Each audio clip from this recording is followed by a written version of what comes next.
Yeah, so hello everyone also from my side, and welcome to yet another episode of the Is Who of Enzymes series. Today featuring amine oxidation by amine oxidases. So as you all know, biocatalysis has been established as sort of an indispensable method for the synthesis of chiral amines, which are frequently encountered in a number of natural products, such as alkaloids especially, and also a number of active pharmaceutical ingredients in drugs. So in the biocatalytic toolbox is comprised of several enzymatic transformations that can be classified as either redox neutral, where no external cofactor or oxidizing equivalent is needed, and those who rely on redox cofactors. So redox neutral biotransformations hence sort of include the selective transfer of amino groups by PLP-dependent transaminases. So as shown here, the sort of formal hydroamination of CC double bonds by phenylalanine ammonia biases, or the kinetic resolution of racemic amines or amides, depending on the operation mode, which can be rendered dynamic. For example, if we use a ruthenium-based racemization catalyst for the racemization of the amine starting material. So as I said, on the other hand, there are redox biocatalysts that depend on external reductants or oxidants to furnish chiral amines through reduction or oxidation events. Examples of these include nicotinamine-dependent imine reductases on the left-hand side that generally reduce prochiral cyclic amines, as well as reductive aminases, or also that are also called amine dehydrogenases for the stereoselective intramolecular CN coupling reaction between amine and the carbonyl compound. And finally, the corresponding CN bond oxidation is catalyzed by amine oxidases, which generally proceeds with good stereoselectivity for one chiral amine enantiomer over the other, to yield the corresponding imine or carbonyl fragment or amine fragment after hydrolysis. So those enzymes are categorized as auxiliary reductases that are capable of CN bond oxidation. And according to the enzyme classification system, they are put into classes 1.4 or 1.5, depending on the natural specificity for primary or secondary amines, respectively. So enzymes can then be further distinguished based on their associated electron acceptors for the CN bond oxidation, such as, for example, nicotinamide cofactor, or in the aforementioned amine dehydrogenases, or molecular oxygen, or disulfide entities, or quinone motifs, just to name the most frequent ones. Most amine oxidases that are, however, relevant for biocatalysis are members of the oxygen-dependent class 143. This enzyme class is found in all three superkingdoms of life, as can be seen in the sequence similarity network. So this representation, every node corresponds to a protein sequence that is encoding an oxygen-dependent amine oxidase, whereas the distance between two connected nodes corresponds to their similarity. So in other words, nodes closer in space are more similar than distant ones. And this formed clusters that you can see here with similar genes also nicely illustrates the substrate specificity of amine oxidases, according to which they have been classified in the EC system. So for example, given the important biological role as a cofactor, it's not surprising to see that a large clade of enzymes that are responsible for the reoxidation of PMP to PLP, called PLP synthesis. Also, evolution of specificities on some amino acids is visible here. For example, you can see here a clade that is reducing D-aspartate, and also a clade that is oxidizing L-aspartate, or some that are specific for L-general amino acids, or D amino acids, like here, or lysine and glycine residues. So another clade here is made up by monoamine oxidases that are involved in the biological degradation of xenobiotics, and also in the regulation of neurotransmitters like dopamine in eukaryotes. And this class of enzymes generally displays a more broad substrate portfolio, which renders them potential candidates for biocatalytic applications. The majority of the members of EC143 are flavin-dependent enzymes, and only a single clade in blue that corresponds to copper-dependent diamine and primary amine oxidases can be observed in this sequence similarity network. The use, so these enzymes use copper and the quinone type cofactor like TPQ or PQQ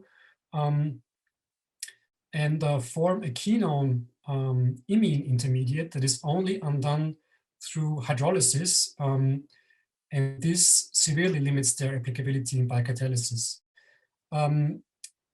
Also, these enzymes are not suitable for the oxidation of tertiary amines, since the reaction intermediate would be a quinone intermediate with a tetra-coordinated nitrogen atom.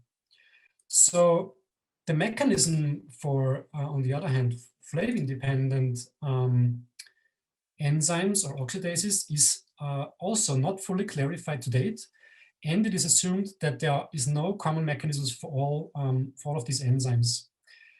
Instead, there are three slightly different mechanisms that have been proposed. In the first one, which is called the radical mechanism, a stepwise oxidation scenario of the substrate, where the substrate undergoes an initial single electron transfer onto the oxidized flavin cofactor, and is followed by sort of a deprotonation of the resulting amino radical cation by the anionic flavin semiquinone, and then a second single electron transfer of the resulting alpha amino radical completes the oxidation to the iminium ion, and the reduced cofactor is recycled by molecular oxygen and produces hydrogen peroxide as the side product. Although there have been experiments with cyclopropyl substituted substrates that lead to adducts that support this mechanism, no such semiquinone radical intermediates could be observed spectroscopically so far. So which kind of disfavors or makes this radical mechanism unlikely for the studied enzyme class. Which makes an alternative mechanism more likely, which is the hydrate mechanism, in which a hydrate is directly transferred onto the oxidized flavin cofactor here. Actually, there is quite some support from kinetic isotope effect studies, structural data, and also computational studies. But as I said, these studies were performed on a single enzyme and probably does not reflect the whole corresponding mechanism for the whole enzyme class. And a third possibility would be nucleophilic mechanism, where nucleophilic attack of the amine substrate onto the oxidized cofactor precedes sort of this intramolecular hydrate abstraction in the covalent adduct. But this mechanism has been disregarded for tertiary amines, which are pretty bulky, and the covalent adduct is expected not to be very stable. So, as already mentioned earlier, these flavin-dependent monoamine oxidases have been established as valuable biocatalysts for the synthesis of chiral amines. So they were discovered back in 1928 by Mary Bernheim, who termed them tyramine oxidases based on the observed oxidation activity with tyramine. However, this was revised later when it was found that these oxidases have an expanded substrate scope and not only oxidized tyramine. Although it was thought until 1991 that this enzyme depends on copper in the active site, which was only disproven by Schilling and Lerch, who isolated the monoamine oxidase N from Aspergillus niger and proved that it is a flavoenzyme. So 9 years later, then Nick Turner from the University of Manchester picked this monoamine oxidase from Aspergillus niger as a starting point or as a platform for an extended directed evolution campaign to generate variants with extended substrate scopes. And this also culminated in the solution of an X-ray crystal structure of selected variants thereof that further informed the improvement of the catalysts. So a close-up of the structure of this enzyme reveals that it has a homodimeric quaternary structure and this characteristic para-hydroxybenzoate hydroxylase fold, this characteristic for the monoamine oxidases. And when we look into the active site, we see that it's made up from mostly hydrophobic phenylalanine and tryptophan residues that form a so-called pi cage around the flavin cofactor in the active site, which enables sort of an efficient binding of especially hydrophobic arene groups.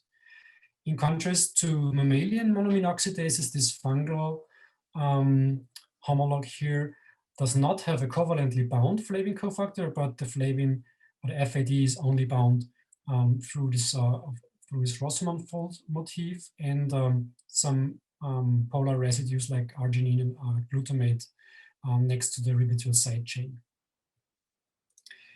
So the first variant in this direct evolution campaign by the Turner group, which is called the D1 variant, features a single mutation of a second shell asparagine residue, which provides more space for tryptophan that is lining the surface of the active site. And therefore, this enables the enzyme to accumulate more bulky substrates, bulky primary amine substrates noteworthy, although still with low overall activities.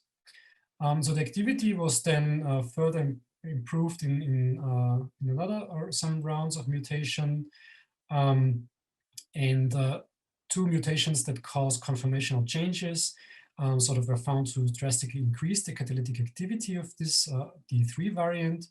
And this D3 variant was further evolved into variant D5, whose structure, as I said before, was solved in 2008 and has an increased activity, especially with secondary and tertiary amines. So with the structure in hand, D5 was used for a rational redesign to create a variant that is especially effective with tetrahydroisoquinoline substrates, which is called the D9 variant. So through an additional semi-point mutation on tryptophan 430, so the residue that I said before is lining the active site surface, the active site pocket was rendered even larger, and now bulky amine substrates can be converted with this D11 variant. So following these studies and also based on this information, others have also developed other variants with an increased active site pocket size and also more hydrophobic entrance tunnels like here.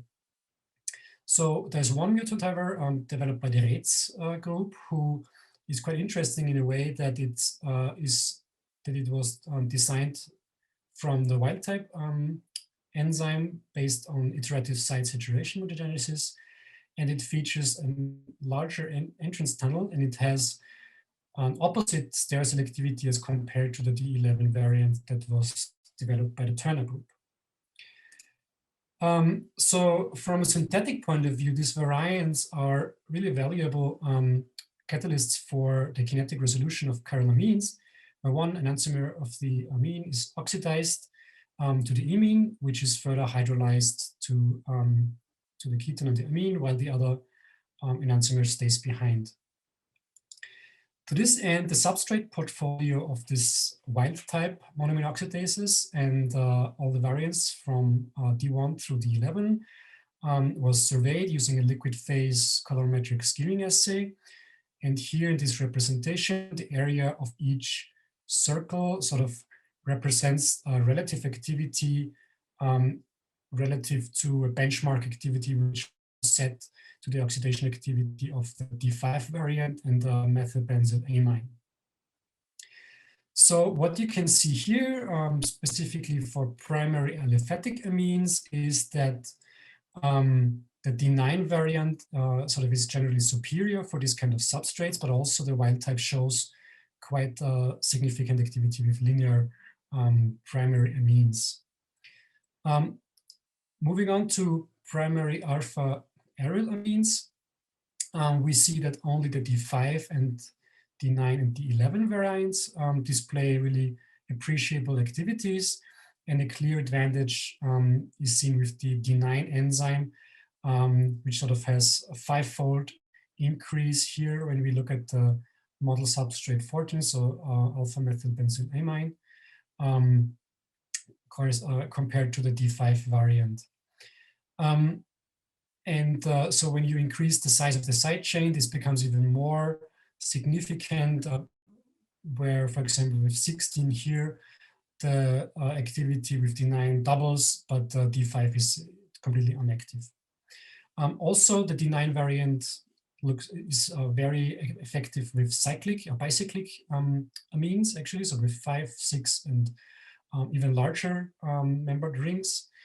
And a single exception is this substrate here, 17, which is sort of equally well accepted by the D9 and also by the D11 variant, which was actually developed for such bulky substrates.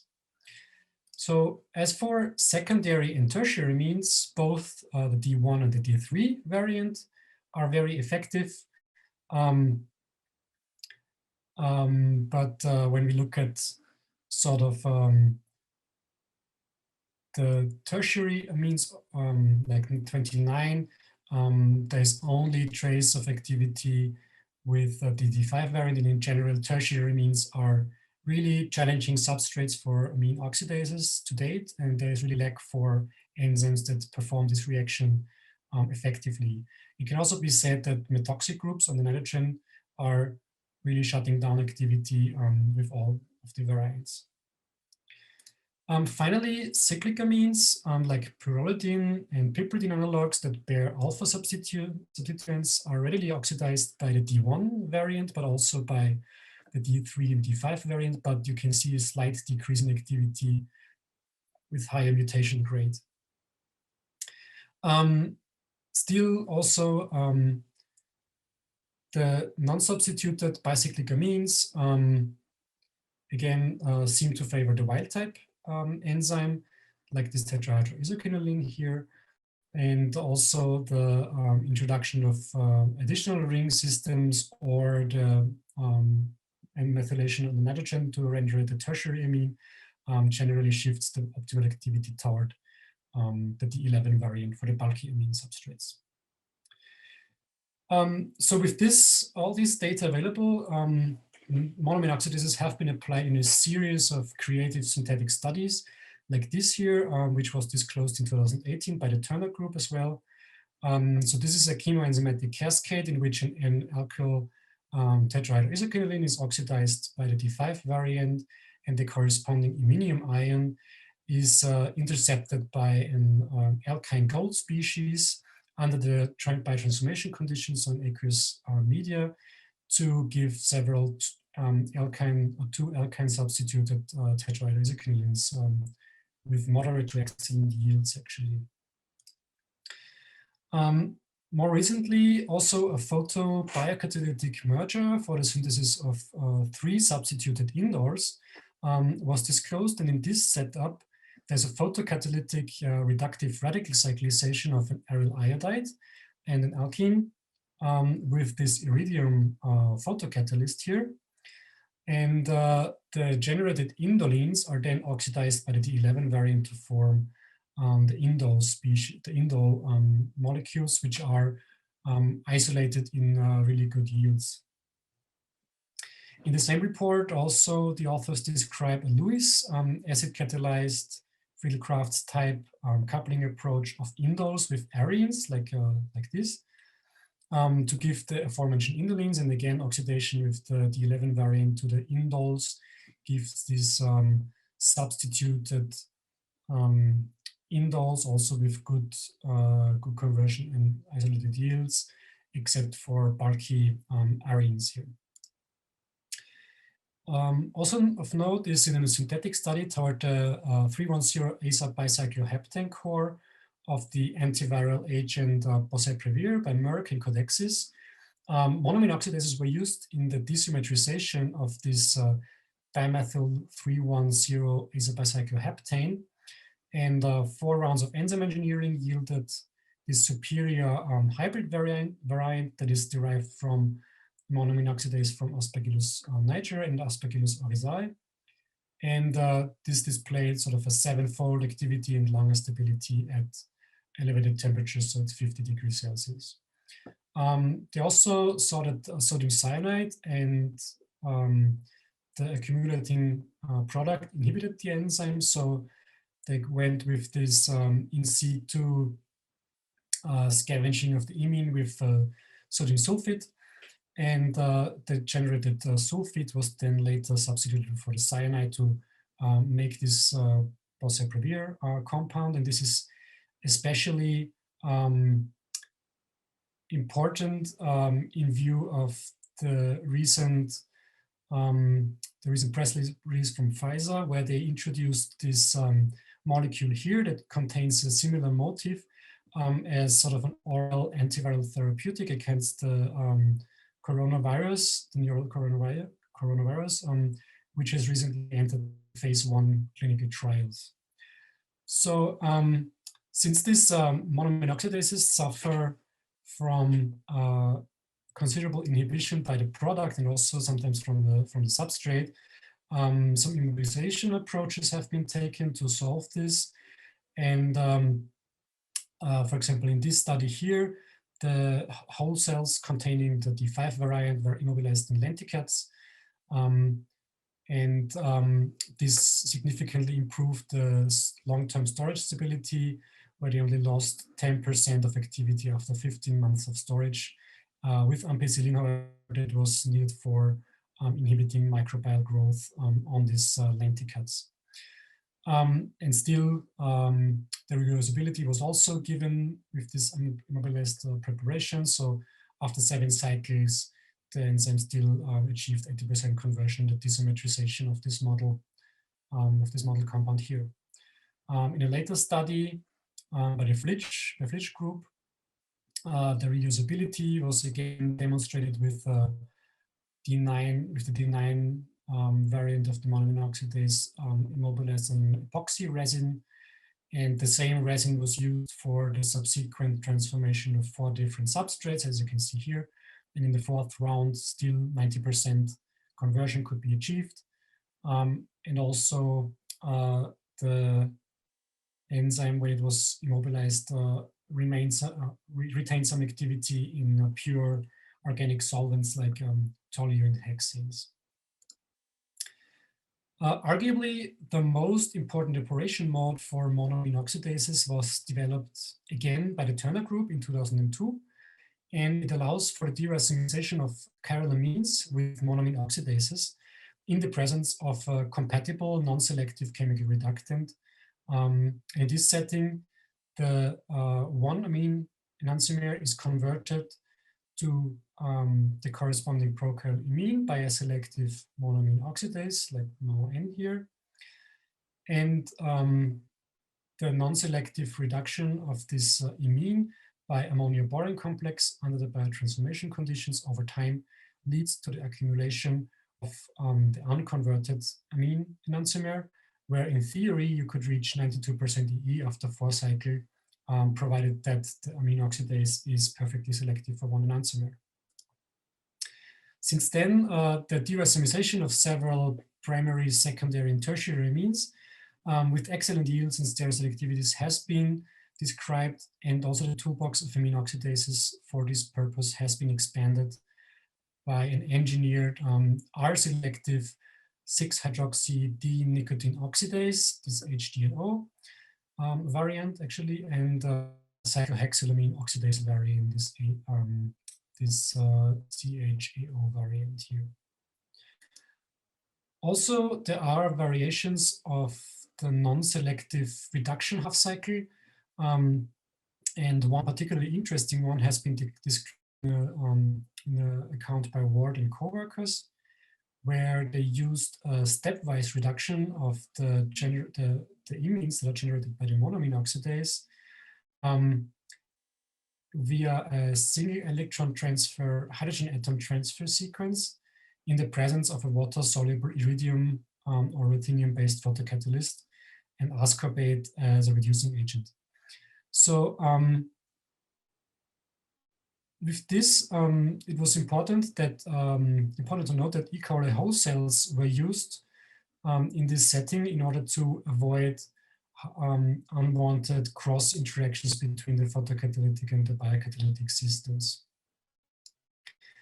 And given their innate compatibility with other enzymes, it's not surprising that monoamine oxidases have been implemented into multi-enzyme cascades, and especially the coupling with other amine transforming enzymes such as transaminases is particularly attractive, like in this example here, where selective monoamination of a 1,4-ketone, a diketone, with a transaminase gives this aminoketone, which spontaneously cyclizes to this cyclic imine. And the cyclic imine is then resolved with this amine oxidase Berberine system to give the 2,5-disubstituted pyrrolidines with perfectly defined stereochemistry and very good yield. Likewise, also these tetrahydroisoquinolines have been transformed to the cyclic to this lactams through two subsequent oxidations, first by monoamine oxidase to form the iminium ion, and then through xanthine dehydrogenase from E. coli at the expense of molecular oxygen.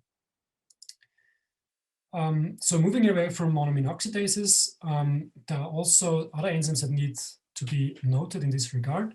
One of them are amino acid oxidases, which have found application, for example, in the biocatalytic preparation of alpha hydroxy acids. In this cascade here, an L-configured natural amino acid is oxidized by an L-amino acid deaminase, which of note is not a member of the 1,4,3 family because it's not directly accepting oxygen as an electron sink, but rather passes on the electrons to cytochrome B-like proteins and then ultimately to oxygen to yield water instead of the harmful hydrogen peroxide. So the resulting amine is then hydrolyzed to give the corresponding alpha oxo acid, which is a substrate for the second enzyme in the pot, which is an isocaprolite reductase, which is again available as in two stereocomplementary variants. And this way, one is able to selectively access chiral alpha hydroxy acids from natural L-amino acids with perfect answer selectivity and conversion in isolated yields. Just recently also, because it's similar to the previous work, Matthias and Pierre Capes described this a similar two-enzyme cascade that consisted of an oxidative deamination of an amino acids, like I said before, actually by the same amino acid deaminase. And these two oxo acid intermediate are coupled with formaldehyde, which is catalyzed by a metal-dependent R or S selective carboligases. So where the one is MBP-YV, which is R selective, and the other one is ketopantoate hydroxymethyltransferase, HBHNT, which is S selective, and thereby you could access this sort of 4-hydroxy 2-oxo acids after optimization of the reaction conditions with good to excellent conversion and excellent enhancer selectivity. Last but not least, I'd like to also touch on amine oxidizing enzyme that is, however, again, not classified in the monoamine oxidase class, but belongs to EC1213. since the amine oxidation in this case goes in hand with the C-C bond formation. So members of this flavin-dependent Berberine bridge enzyme class, so-called BBEs, catalyze the oxidation of N-methylbenzyl isoquinoline moieties in reticulin type substrates, and this triggers the formation of a C-C bond through Friedel-Crafts like alkylation with dependent phenol substituent, and this goes in hand with the kinetic resolution of the stereocenter at the benzoylic position here.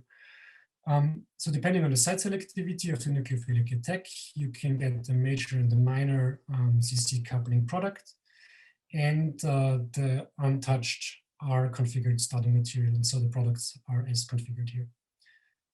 Studies on the substrate scope of this BBE from Escholze, California, in our group have highlighted the potential of these enzymes for the stereoselective preparative scale synthesis of modified scoularines, which is the natural product of this biotransformation.